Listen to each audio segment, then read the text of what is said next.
I'm Ruth. I'm leading off this week. How many people have read like some of it or all of it, or has anyone read it apart from me? Okay, okay, cool. So I think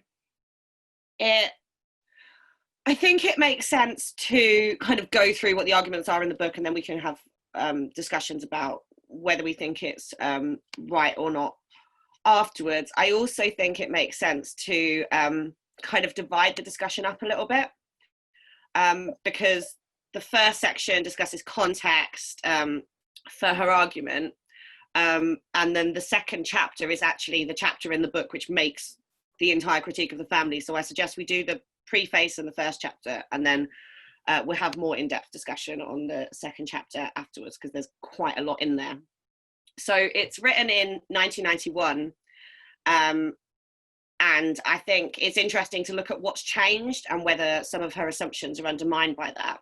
So it's written in the Thatcher government, and then since then we've had Blairism, which has seen many steps forward, because amongst other things, Blairism was a kind of liberal feminist project, but the steps forward are in ways that actually quite strengthen the family and gender division. So you have civil partnership and IVF for lesbian couples, which are significant steps forward, de-ghettoising heterosexuality, homosexuality, but it's being de-ghettoised by a kind of normalising homosexual life into heterosexual family structures. Then you have family tax credits and children's centres. You get in the Blair project the revaluing of some aspects of women's work, so you get qualifications for care, but what that does is it expands a kind of professional management layer, which are quite well paid, which are primarily women in care, above very low paid still women workers at the bottom of care. So it's interesting to see which of the arguments that she makes kind of they survive out of Thatcherism and which of them don't. So in the preface she explains the demand for the abolition of family, and the fact that most socialists consider the demand utopian now, even though women's liberation saw damning indictment of family life. This book argues that we should bring back the demand of abolishing the family. And there's kind of difficulty to it, and we discussed that in our last discussion about surrogacy, which is that the term family is a very slippery term. So it's a social and an economic institution. It kind of, for some people, it means the nuclear family structure. Like quite often when we talk about the family, that's what we mean. But people have kind of new definitions of family now. And her central point is that the family, the ideology of family is so strong that we should be talking about a kind of familial character of society, that the family is really, really driven into the ideology of the society we live in. She talks about the context of the time where the book is written. So she's talking about a militantly pro-right family movement, sorry, a militantly pro-family far-right movement, driven partially by fear of disintegration of the family. So it's a period where you've got the spread of cohabitation, you've got divorce levels coming up through the 70s to be quite high. You've got new position of women after the 70s, much more likely to work, and you've got a falling birth rate in lots of European countries. And part of that context is not just the centrality of family values to the right and the far right. She also the centrality of the family in the Thatcher rhetoric. So she talks about, it's not just that they talk about the family in terms of family values all the time, but also the family as a metaphor for anything that's common sense. So famously, Thatcherism used the metaphor of like a household budget being run by a housewife to discuss the balancing the national economy and things like that. So she talks about the kind of total centrality of family to the Thatcher project. And she says that the dispute over the family in this context of an emergent right is much less sharp in Britain than it is in the US. So family and sex are a much more high profile debate in the US. I think that's still true, although it is a high profile debate on both sides of the ocean. I think that it is true that the role of the Christian right in US politics means that family and sex are much more kind of high profile issues in politics, but But across the world, you've seen a resurgence of this family obsessed right that she talks about that comes up in the 80s. So there's much more debate about abortion. At the time, there's lots of stuff around divorce and the anti-gay movement. I guess the cutting edge of it now would be kind of moral fears around crime in young people, and some of the anti-trans stuff that you see from the right is the kind of cutting edge of it now. But there it was very much abortion and divorce in the 80s. She argues that the British left try and put forward a different view of the family. So the left try and claim that family values actually is more of an authentically left concept because of the vague identification of the family with personal relationships and with care and with emotional support. They look to embrace family in a kind of equality and diversity of family, and they make social democratic messages through the lens of family. So like low pay and hours are argued for in terms of their effects on the family. But she also says that she thinks that it comes from a belief that the working class are seen as socially conservative. And she says, there's a quote here that says, it's about time socialists stop imagining a working class composed of white patriarchs. The last thing that she does in the preface is she talks about how the lack of consensus on the family weakens the struggle against the right. So you have more backward elements of the class, and you have elements that are kind of embracing feminism more, but you also, even within socialist feminism, there's disagreements on, do you push for an appreciation of women's work, or do you prioritize abolishing different spheres? And our lack of consensus makes us quite weak against a right that has an incredibly strong consensus around the family. So she goes on to talk about the appeal of the family and the fact that we can't overestimate the popularity of the family. And we shouldn't see, just because we say that the family exists as ideology, we shouldn't see people as passive consumers of ideology. The family is not a solution to fake needs.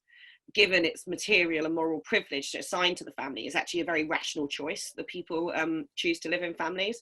So she goes into quite a lot of detail, but the appeal comes down to emotional security, ease of child raising, and the fact that the way that we raise children it's very much easier because of the structure of society to do it in nuclear families, and the appeal of the natural. So she talks about romantic love and the nuclear family being draped in imagery of nature.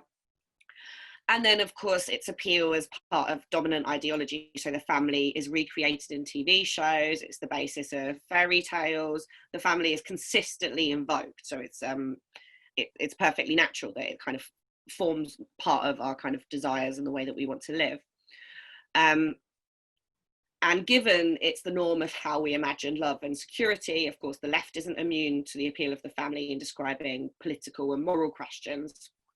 And so I guess we still get back to the kind of question of terminology that we discussed at the last meeting, which is, do we want to abolish the family, or do we want to have kind of alternative forms of family? So I'll stop there, because that's kind of the first chapter of her arguing that it's ideology. And then the second chapter, she critiques the entire concept of the family, and that's where her anti-social family thing comes in. So I think it makes sense to cut them in half, so it's not just me talking for ages. In the second chapter, where she basically makes an argument that the family is a bad institution. So she talks about the first bit is about inheritance, and the family as a class institution it's because of inheritance. It's necessarily reproduces privilege or lack of privilege, which I think is quite simple and true. The next section, she talks about individualism and familialism. So about the fact that conservative thought is kind of said to be and assumed to be an individualist ideology, and it's all about individual self-sufficiency, but actually the unit of self-sufficiency in conservative thought is the family. So we do have an expectation that people look after their children, and there is a certain expectation that men look after their women. So it's not right to say that conservative ideology is individual. It's that they kind of shrink the social down into the family. And she talks about a trade union movement dominated by skilled workers, as Kelly says, and that's not true in Britain, although it's true in many countries still. And then she talks about the kind of psychology of the family, which is a quite mad bit of the chapter. So I'm going to read you some quotes from it. So there's an idea there in family therapy, which is kind of a dominant idea at the time, probably is still a dominant idea. It's kind of bastardization of Freudianism, that a well-organized family with proper gender roles and two parents of each gender will produce normal people with normal personalities. And she critiques this, and she talks about how radical psychologists have come up with the explanation that schizophrenia might have come from the difficulty in distinguishing yourself from the family unit. And so that might be an explanation for schizophrenia. And then she goes into studies of communal child rearing and what they say about the psychology of how psychology is built in the family. So she talks about, so there's two studies she does. One is like some kind of Christian sect, and the other is a kibbutz.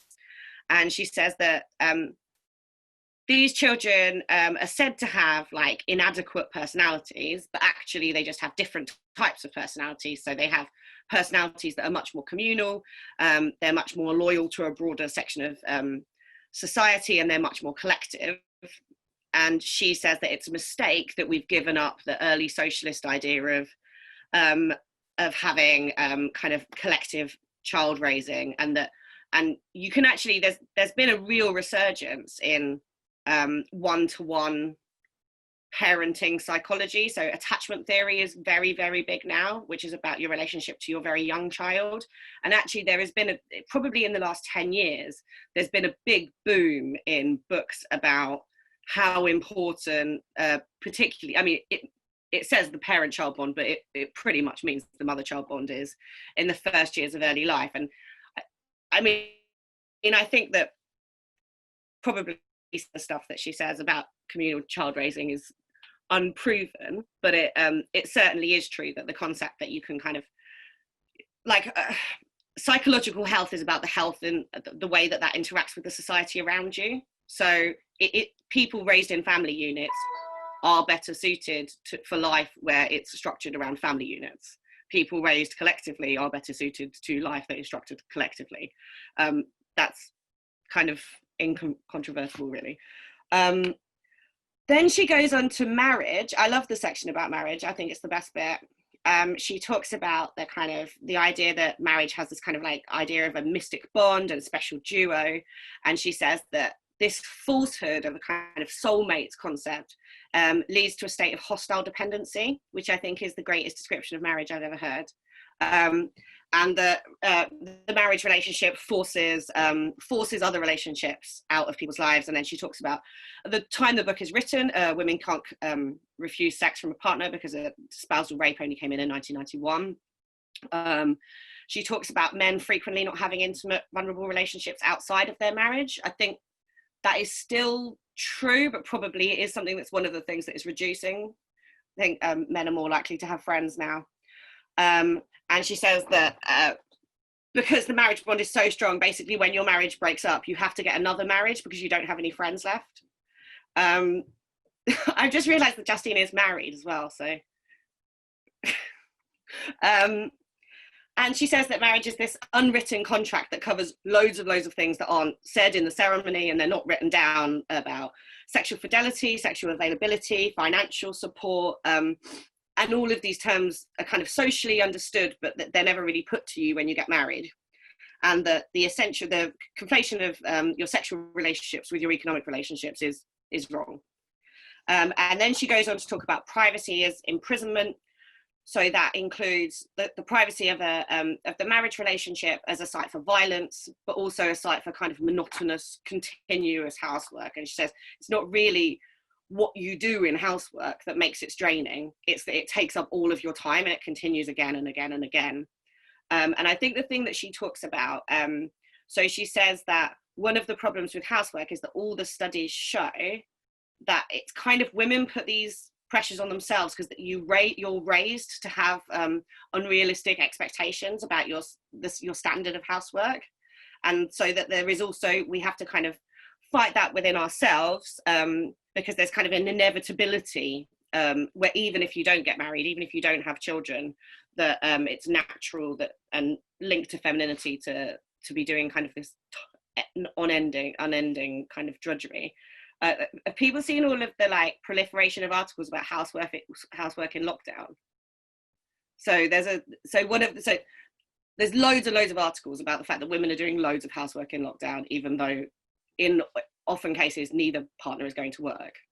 And one of the things that's just come out is that loads of male academics have moved on their career by writing important studies, and there just hasn't been a spike in female academics writing new studies, because what they're doing instead is looking after their children and cleaning their houses.